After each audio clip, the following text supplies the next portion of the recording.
fresh from the box. Things I do for you people. Yeah, I look it. Oh god.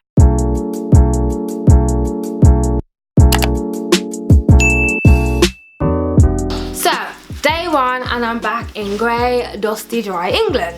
But the good news is I've arrived here back safely, so we thank God. Genuinely speaking, I feel like I'm about to get holiday blues, but we move. Okay.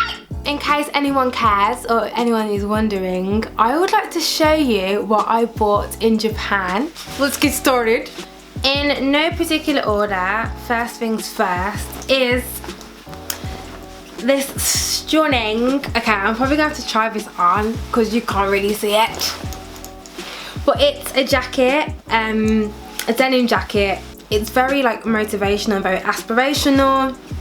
On the back it says just go with the flow. Like, who doesn't want to see that every day on a Monday? Just go with the flow. It's got work hard, stay humble. On the sleeve it says we do something. But do you know what? I've always wanted a really nice denim jacket. Like, you just need a serious jacket or a serious coat that makes you feel important.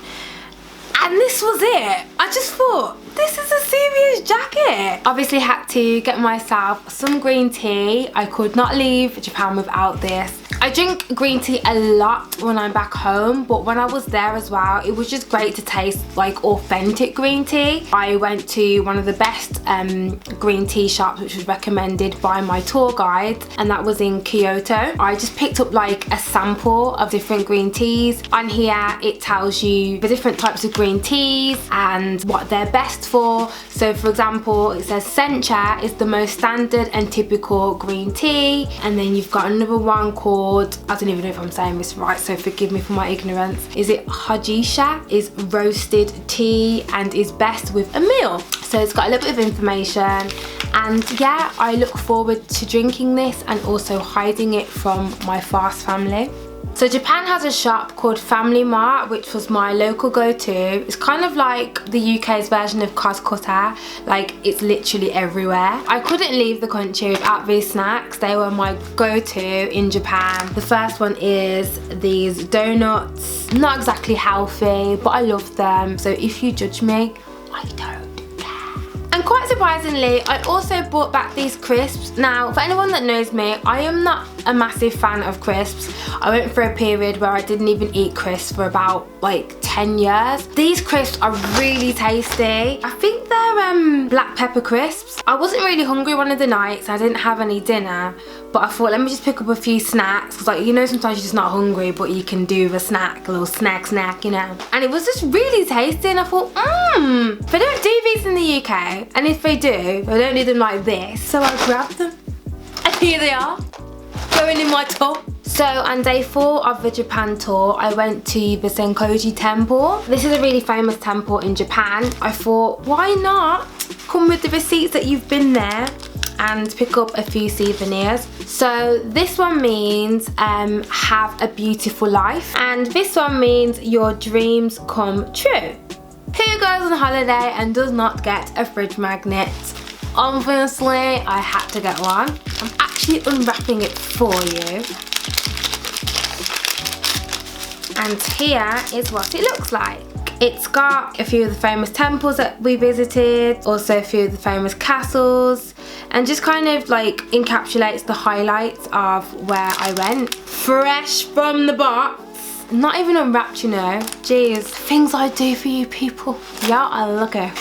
Oh god, look at this gorgeous thing. I obviously had to have something to drink my green tea out of, and when I saw this, I thought, this is it. This is definitely it. And guess what? It's made in Japan. How authentic can you get? I went to this really cute accessory shop called Mikazuki. Y'all know how I love all my little accessories. People say, oh my gosh, why do you like spend your time buying foolishness? But to me, it's not foolishness. I love little cutesy stuff like this. Unicorns are the best, so don't judge me. I got myself a little cute unicorn key ring. Look at the glittery beauty.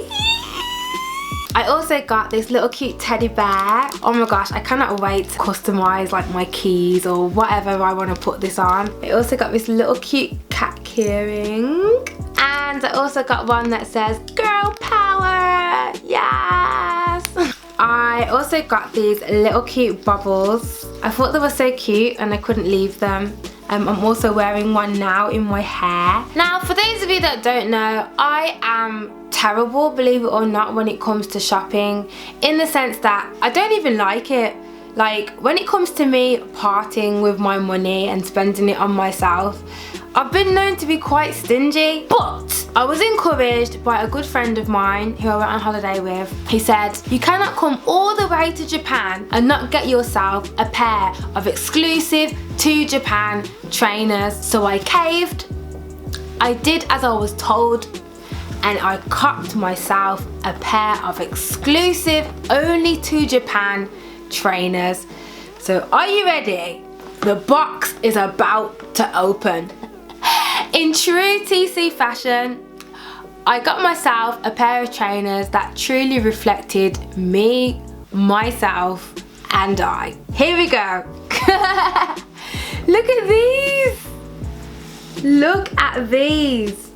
I thought if there were ever a pair of trainers made exclusively to sum up my entire personality, these would be it. I absolutely love these trainers. Number one, they will go over a lot of things in my wardrobe.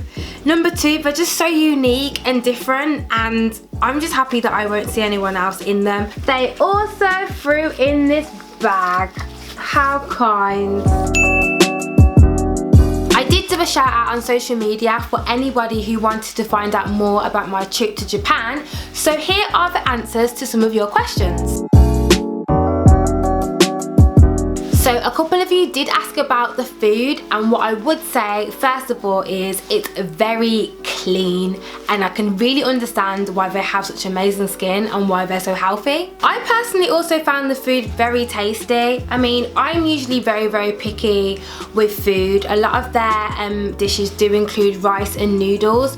I'm not particularly a pasta fan, but one thing that I would say is that when I go to visit someone else's country, I do feel that it's important to embrace their traditions and their culture, and a part of that is trying the food. And regardless of how picky I am, I just said to myself, try everything, even if it's not something you would usually eat. Try it anyway and then form an opinion. As a pescatarian, I did find there was a lot of options for me, whether that was sushi or tempura or vegetable dishes. So they had vegetable ramen, which was without the meat. So I would say if you are pescatarian or vegetarian, there are a lot of tasty options for you to try. Also, what was really cool is that in some of the restaurants they had like plastic replicas of what the food would look like, so you get a sense of what you would be ordering, which was quite nice. In terms of the scenery, I would say it differs depending on where you are in Japan. So for example, when I visited Roppongi in Tokyo, that was very colourful, very vibrant, and very loud. I guess it's to reflect the party district that it is. But then when I went to Hagi, that was very like rural and like naturally stunning and green. So like each area, I would say, had its own like unique feel to it. I did a tour called Back of the Rose Japan by GA Adventures. So it included me visiting 6 different cities / areas in Japan in 11 days, and it was jam-packed full of activities. And I'd say even then we'd barely touched the surface of Japan, but for a first-time visitor it was a great introduction to the country. We visited a lot of places, but I'd say the main highlights included like a lot of famous temples, the monkey park, the Tottori sand dunes. We did a homestay with a local family for 2 nights. We went cycling through Hagi, visited Harajuku, which was one of my like #1 places to visit in Japan because it's like the fashion neighborhood, and the famous Shibuya crossing and more. And what I'll do is I'll include the full itinerary of the different things that I did each day below in the description box. I'd say from just observing, one of the things I noticed is that the Japanese are a very disciplined people in terms of punctuality. Like, they are on time to the T, from the people to the transport links. When that bus or that train says it's coming at 7:09, it is not 30 seconds earlier or 30 seconds late. It is coming at 7:09 on time, and I love that. Hygiene and cleanliness is extremely important to them. You're not allowed to wear any shoes or any outdoor wear in the house. They have a special floor called tatami, and it's often found in traditional Japanese restaurants, in the hotels, and they'll require you to take off your shoes. But what they do is they give you these special slippers. I hate shoes being worn in the house anyway, so I love the culture. I didn't mind taking my shoes off because that's something I do in my own house. They even went as far to have slippers for the toilet. So even when you had slippers for the general walking around, when you got to the toilets, you then had to change slippers and put on the toilet slippers. And I thought, this is great. Like, why did we not do this here? And then there's just a real sense of pride in their general environment. Like, you'd often see just people as a collective just picking up rubbish, not because it was their job, but because they genuinely care about the environment that they live in and they want to keep it clean. They also bow a lot, and this is just to kind of communicate their respect. But obviously different bows in Japan have different meanings depending on your level of importance. In terms of getting around on a budget, I would recommend getting a Japan Rail Pass. I think for around 7 days it's around £200 and will increase depending on how long you need it for, but this transport service is very efficient. During my time in Japan, I stayed in 6 different hotels which ranged from 3 stars upwards, and I also did a homestay with a local family in Hagi for 2 nights. In terms of travel to each destination, it was a combination of JR trains, local trains, buses and subways, but what I'll do is I will include a full list of the hotels that I stayed in and also how I got to each destination in the description box below. Overall, Japan did not disappoint. It was everything I expected and more, and honestly I had such a phenomenal experience.